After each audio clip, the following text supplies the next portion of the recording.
So if your goal is to build a bunch of muscle, do you actually have to lift heavy weight? I know that's definitely a thing that's going around, and I don't think you could go wrong with that, but is it actually necessary? Well, we just had a great study published not too long ago that broke down this exact question, and it was probably one of the best studies I've ever seen performed because it covered every area that you may want to question.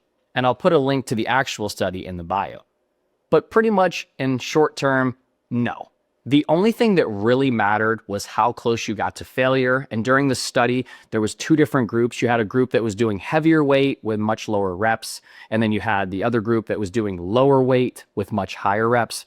But the main caveat is that they both took every set to failure. And at the end of the study, they essentially ended up building equal amounts of muscle. The reason that this is super important is because you now have the ability to train the way you want to train that could essentially yield the same results.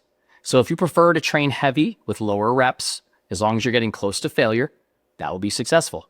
If you prefer to use lighter weights and maybe prefer higher reps, as long as you're getting to failure, we could yield the same results. So do yourself a favor. Don't worry too much about how heavy you have to go. Just worry about how hard you're pushing it from set to set.